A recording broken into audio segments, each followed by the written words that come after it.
నందమూరి అభిమానులు అంతా Mokshagna film entry గురించి ఎంతో ఆసక్తిగా ఎదురుచూస్తుంటే, మోక్షాజ్ఞతో సినిమాని చేసే అవకాశం తనకు వచ్చినా తను ఆ బాధ్యతలను స్వీకరించలేను అంటూ బోయపాటి శ్రీను సంచలన వ్యాఖ్యలు చేశాడు.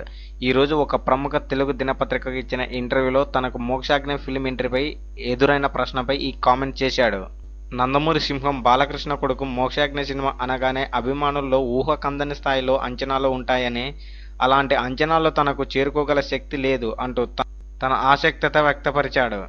అయితే మోక్షాజ్ఞ కొన్ని సినిమాలు చేసి సెటిల్ అయ్యాక ఒక భారీ మాస్ సినిమాను తను తప్పకుండా మోక్షాజ్ఞతో తీస్తాను అని సంకేతాలు ఇస్తున్నాడు బోయపాటి శ్రీను.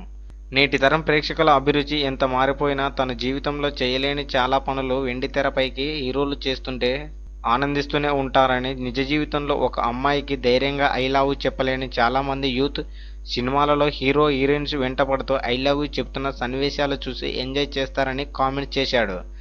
అందువల్లనే కాలం ఎంత పరుగులు పెడుతూ మారినా, అభిరుచులు మారిపోయినా యాక్షన్ సినిమాలకు మరో 50 సంవత్సరాల వరకు మార్కెట్ ఉంటుంది అని అభిప్రాయపడుతున్నాడు బోయపాటి శ్రీను. ఈ వీడియో కనుక మీకు నచ్చినట్లయితే లైక్ చేయండి, షేర్ చేయండి. నచ్చకపోతే కామెంట్ పెట్టండి. బట్ సబ్స్క్రైబ్ చేసుకోవడం మాత్రం మర్చిపోకండి ఫ్రెండ్స్.